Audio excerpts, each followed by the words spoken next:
looking at a few of the more global issues that you can do something about. Looking at the most practical ways you can make a dent into the world's current number one problem, which is climate change, global warming. It's the fun fact is you can do this and save yourself money in the process. It's not an accident either, because if you're a close follower of climate change, you will know corporations are essentially the problem. We could be doing things in a much greener way, but we have big oil lobbyists. We have the very same lobbyists who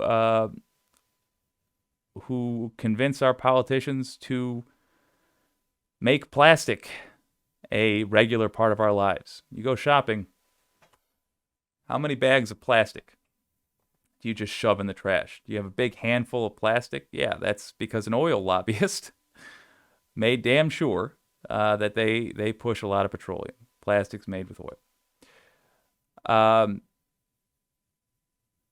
Our streets are designed the way they are because of car manufacturers.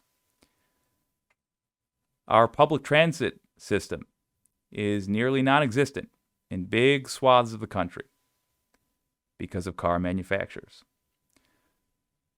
It goes on and on and on. But the end result is to get money out of you. If they can do it while making you happy, I guess they'll do that. If they can get even 1 cent more and ruin your life and every life in your family and end your lineage for all time, I promise you they will take that option instead. So, fortunately, due to the evolution of technology, there is a way you can take money out of big oil's pocket, put it in your own, and at the same time, massively reduce your carbon footprint. And let's be clear about this. It's not really your carbon footprint. It's the carbon footprint of the company that's been extorting you to heat your home and turn on your lights. Solar panels. It's not an option for everybody because they are, for many, prohibitively expensive. But if you're the kind of person that does own a home already, you're likely the kind of person that can afford solar panels, particularly given the tax cuts, somewhere in the 20% range currently, that you get for installing these panels. It's one of those things where money makes money. If you're middle class or even lower middle class, and you can afford to put solar panels on your home, the good news is you will save money over time. Let's look at, I'll give you first what I was going to show you, the abridged version. And then we got a video from a guy called SuitTV, because he did exhaustive work. Look at this here. Hey everyone, It's been about 2 years now since I made my last video on Is Solar Worth It? Well, there we go. We had a little extra. So here's a paper from a student in Berkeley. Residential solar panel system has the capability of providing for the electricity needs of an entire home with about 80% lower carbon emission than fossil fuels. 80% lower carbon emission than fossil fuels. Don't be mistaken, you're not going to be powering your home the entire time by the solar panels. But when the sun's out, by default, when they come on and automatically take over the power needs, you'll be saving money. And you'll also be saving the environment. In Britain, the other study I looked at, in Britain, they measured this out to be about 1 ton with an E, so 1,000 kilograms, of carbon per year, per household. That's huge. If you get a neighborhood doing this, that is going to have an effect on the environment. But also, because you have your own concerns to worry about, you will save money. There is a ton of money being invested right now into denying that fact, but it is true. You will save money. And here is my...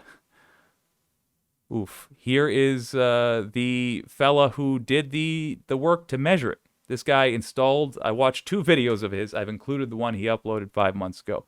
He installed solar panels in his home, and he took exhaustive notes. This is my kind of guy. He's got a woefully low amount of subscribers, so if you like tedious, nerdy stuff, he's the man for you. He measured it extensively, and the results, I think, speak for themselves. We're going to jump around in this video because I can't do commentary over the whole thing. But let's look at the intro and the end. Hey everyone, it's been about 2 years now since I made my last video on Is Solar Worth It? So after 4 years, I wanted to give you an update and see how it's been going. So just a quick recap, in my last video, I concluded that these solar panels right here would be saving me $26,000 over the course of 25 years.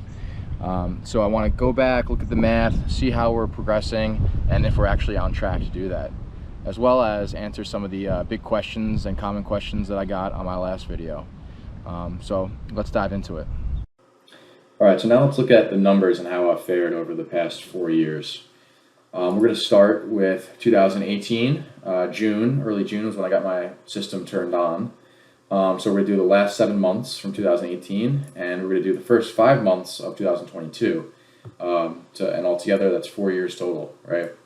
So let's look at the kilowatt hours produced in those 4 years has been 49,000, or around 12,300 per year. Now, they had said to me that I would be producing about 12,300 per year, so we're literally right on track. Now, they did tell me that, and I got a lot of comments on this, that the system would degrade over time. So basically, this was the... Hold up a second.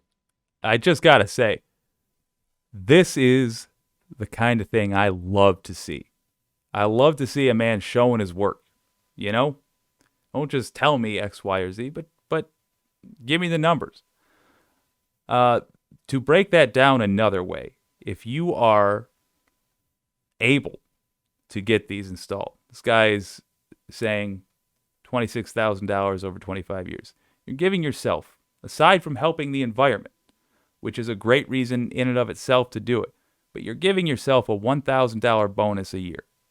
That's what it works out to. Let's go into the numbers. If you want to see the numbers, he actually included the spreadsheets in his description. I'm telling you, this guy's after my own heart. But let me jump down to his conclusion here. Yes. Yada, yada, batteries, yada, yada. Okay, this is what I thought was interesting. So, they say it would be at 85% capacity. I'm going to take it conservative and go to 75% capacity. And we're still going to be producing, a good amount. I went a little too far here. Going to go back ever so slightly. So he's talking about degradation over time. Solar panels, like most machines that get constant use, wear over time. Well, most machines in general wear over time, and so their efficiency and therefore their output is less and less and less. But he did the math on it, and it would appear that they well into their life do save him money. Say I held the house for 25 years. And had the solar panels on and kept them on. After year 25, the warranty's up, but you're still getting production out of them. So, they say it would be at 85% capacity. I'm going to take it conservative and go to 75% capacity, and we're still going to be producing, a good amount, around 9,200 per year, right? I doubled my electric bill from what it is now. Just thinking about the rising costs, and I would be producing less as well. So, but even so, right, my electric bill would have been $24,000. So, I mean, if you're saving an average of $1,700 a year, even after 25 years, in 10 years from year 26 to 36, you're saving $17,000. Why wouldn't that be more attractive for a potential home buyer? So he goes into more and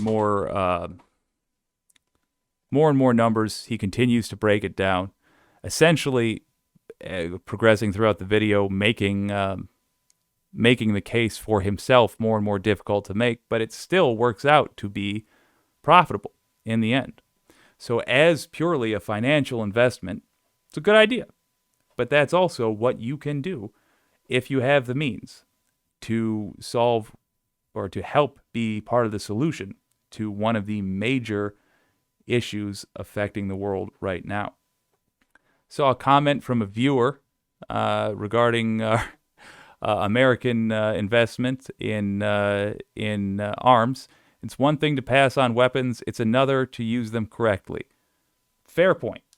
I would argue that America has not used its weapons correctly as often as it has used them incorrectly. But still, it's a fair point. Regarding the solar panels, first of all, that again is SuitTV. Very good channel. Link in the description. I'll be poking in from time to time, see what else he does. Thing number 2, be on the lookout for legislation, which is now beginning, because remember, we have oil lobbyists trying their damnedest to make sure this doesn't get popularized. Look out for legislation that makes solar panels less profitable, for you. Don't let it happen. Your main way of preventing that is vote as left as you can, but also to write your representative. Just tell them you're watching, and you will see their behavior change massively. So, again, this has been a rare second stream in a day for what you can do. Once again, my name is Jake, and I gotta say it was kind of fun. I kind of dug it. I'll tell you this though, brand new channel, and it tickles me every day that people watch. I love it, and I'm trying to build it into a business. If you found this content valuable in any way, I would appreciate a like and a subscribe if you'd like to see some more of your old pal Jake. This is WYCD Wicked. That stands for What You Can Do. I'll see you tomorrow.